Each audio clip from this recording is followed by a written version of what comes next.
Okay, joined with world number one, Scottie Scheffler, here at the Texas Children's Houston Open. Scottie making your sixth start and coming off a runner-up from last year. How are you feeling entering the week?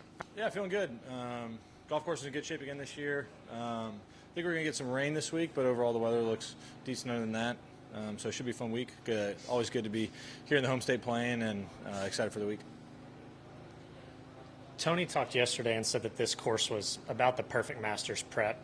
Has anyone talked with you about this place since changing over from the fall to the spring, just kind of leading into the major season? Well, yeah, I think with it being ryegrass in the fairways now, I think definitely improves the prep for the Masters. You know, it's a similar grass to what we see at Augusta, and you know, it's a big golf course. You got to hit far out here, so there is definitely some similarities and good preparation between here and Augusta. I also like having the week off between here and Augusta. Considering missing kind of the first month of the season, how would you assess where your game is at right now with, like you said a couple weeks ago, till going to Augusta? Yeah, feeling pretty good. Excited about the stuff that we're working on right now, and game feels like it's in a good spot, so definitely excited to get the season going this week. Is there anything specific you're working on, or just kind of trying to dial everything in? I would say, yeah, that's a good way to describe it. Just kind of dialing things in. Still, you know, working on numbers, stuff like that. Just, yeah, I would say dialing things in would be a pretty good assessment. Hello. This is a local course that kids can come and play for $10. What does it mean to play a tour event here where anyone can come and play? Well, I think it's a lot of fun. I think when I was a kid, if I could play a golf course that the pros were playing on, it would be pretty special. And so to come here to a public course where anybody can come and play is a lot of fun.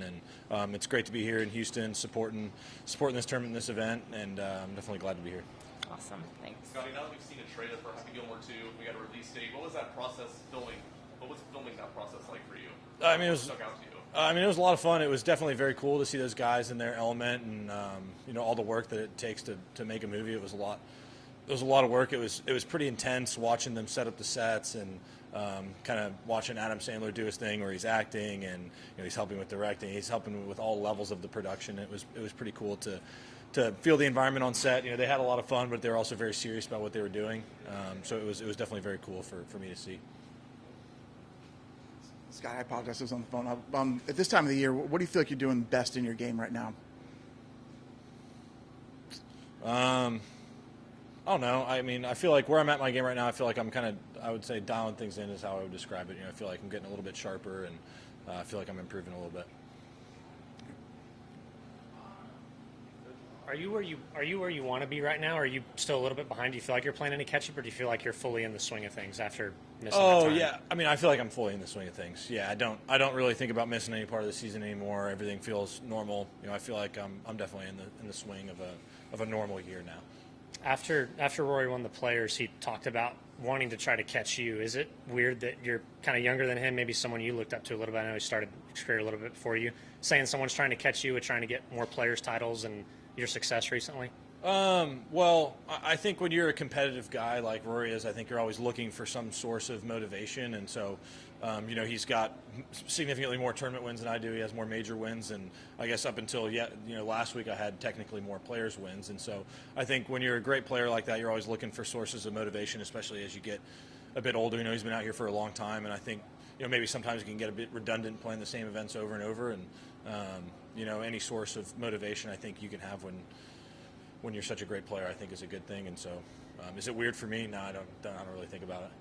What's your biggest source of motivation? Did you just kind of say that Rory looking for a source of motivation? What's yours as a number one player? I mean, mine's mostly internal. You know, I try not to pay attention to what other people are doing. I think what's always worked best for me is staying in the present, working hard and preparing for each event as an individual tournament, and just showing up ready to play. Like when I step up on the first tee, I want to feel like I checked all the boxes to have a good event.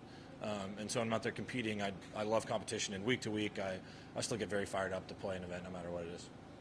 I think it may have been this week or last week, you are now, only Tiger has spent more consecutive weeks at number one than you. Do you allow yourself to enjoy that at all and just appreciate the work that you put in to be able to take that, or you just try to kind of put it behind you since you're still in the moment? I mean, is it a nice accomplishment? Yes. You know, I think it's something cool to see from some good starts I've had in the last couple of years. And, you know, I've definitely put in a lot of work to have that type of achievement. Tiger's still got the record by about like 8 years or something like that. So, not really thinking about it too much. But at the end of the day, each tournament is a tournament, and you start even par. Showing up here, being number one in the world doesn't do me any good. It just simply doesn't. And so at the end of the day, I'm focused on the tournament, the task at hand, and the rankings are the rankings. I don't really care what they are. Scottie, with a lot of guys saying that this course seems to be great preparation for the Masters, is there a lot of talk about this course kind of leading up to it? About how it plays and stuff? It's funny. I try to focus as much as I can, like I said, on the tournament at hand. I think in the back of your mind at all times, the majors are always kind of there. The biggest tournaments for us are the majors and the Players, and I think those, when you're practicing and playing at home, those are always the courses that kind of pop up into your head. And so when you're here, with the Masters only being 2 weeks away, I think it's very easy for us to look ahead towards the Masters, but I'm trying to do my best to focus on this week. But like you said, playing on a similar type of grass in the fairways and hitting some similar shots. Like, this is a big golf course. You got to hit some big tee balls, and it definitely is good preparation for the tournament. Anything else? Perfect. Great. Thank you. Thank you, Scottie. Yeah.